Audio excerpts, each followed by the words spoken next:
கூட்டம் எண் 9 கூட்டப்பொருள் பொருள் எண் 1 ஒரு ஆர்டர் சப்ஜெக்ட்ல வந்து இருக்கீங்க. அந்த விஷயத்துல ஒரு மனுஷன் பொறியாளர் தமிழகமும் உங்களுக்கு வந்திருக்கும்.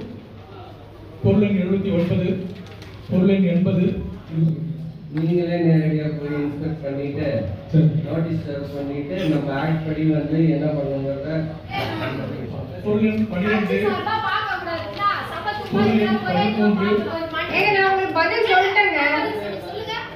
எம்இ சார் உங்களுக்கு லிஸ்ட் கொடுப்பாங்க. உங்க வாண்ட என்ன வேலை. பொருள் எண் 54 பொருள் எண் 55 பொருள் எண் 56 பொருள் எண் 64 63 தான் மாத்தி இருக்கு. பொருள் 63ல வரிசை 2ல சொல்லியிருக்கிறாங்க. பணிக்கு வந்து வரிசை 3ல குறிப்பிடப்பட்ட ஒப்பந்ததாரர் செய்யும்.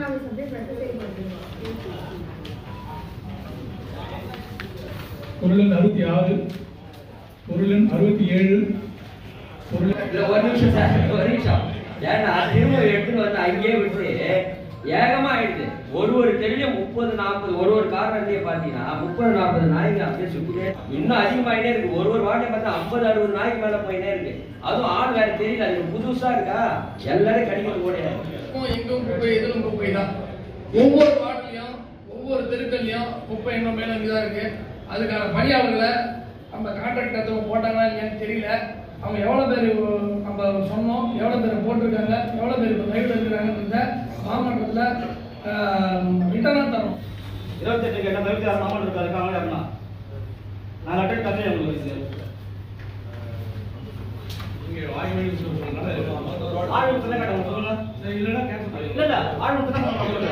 நீங்க வந்து ஏற்கனவே வந்து பணி வந்து செய்யப்படும் என்று கேட்கப்பட்டது பேரில் என்எஸ்எஸ்சி வந்து 2023ல 15 சாலைகள் கிரிட்டிக்கல் பண்ணி சொல்லிட்டு என் வார்டு வந்து அதே தெரு வந்து ரோட் நம்பர்லாம் போட்டு டெண்டர் கொடுத்துருக்கீங்க. ஒர்க் ஆர்டர் கொடுத்துருக்கீங்க. அந்த ஒர்க்கை செய்யல. திருப்பி வந்து எப்படி செய்யறீங்க நீங்க அதை? டீடைல் எஸ்டிமேட் அது எதுவும் கிடையாது. அப்ரைசல்லே வந்து கிடையாது. அப்ரைசல் எடுத்துட்டாங்க. டீடைல் உங்களுக்கு நேரடியாக வேறு விலைக்கு கூறியாச்சு. இது விடுபட்டு போனதுனால வந்து இந்த பணியை வந்து செய்யறது வந்து கொடுத்துருக்குது. இதுதான் வந்து ஒர்க்கார்டு என்னாச்சு அப்போ? ஒர்க்கார்டு டீடைல் பணியை செய்யல அப்படிங்கிறது இல்ல நான் சொல்றது அது டைப்பிங் யாரும் சொல்லியாச்சு உங்களுக்கு. டீடைல் எஸ்டிமேட் டைப்பிங் யாரும் பதில் டீடைல் எஸ்டிமேட் கிடையாது. பதில் ஆகுது. யாரும் கூட கூட போய் ஒர்க்கார்டு சொல்லுங்க. டைப்பிங் ரைஸா சொல்றீங்க. நீ பாட்டி மாட்டாதீங்க.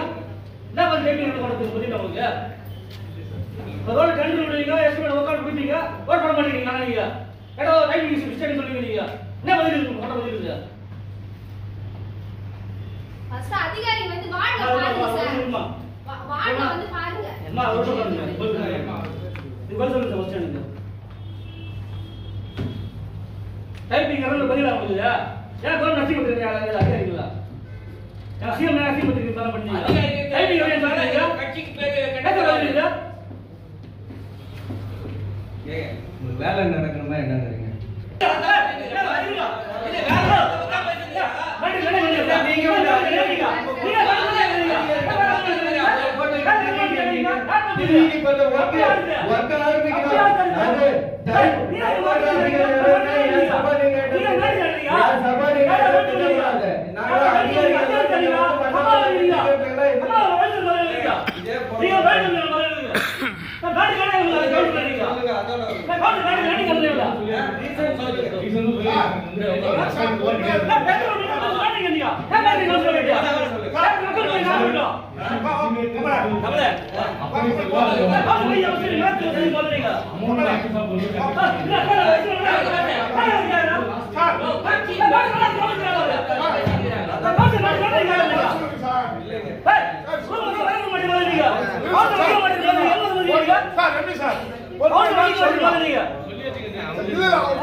அதிகாரிகள் அவமானப்படுத்துறதுக்கு தான்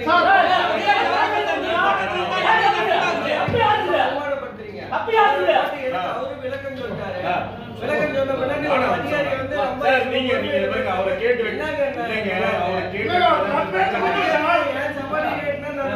நீங்க பாருங்க அதை பார்த்து பேசுங்க. நீங்க பார்த்து அதை பேசுங்க. மாதிரி பேசுங்க. நீ மரியாதை பேசுங்க. எல்லாம் கொஞ்சம் பல்லா எல்லாம் பாருங்க. எல்லாம் கவுன்சிட்டே பாருங்க. எல்லாம் மேல கொடுப்பா கவுன்சில் அதிகாரிகளா. எல்லாம் பாருங்க தெரியுங்க. கமலண்ணா 28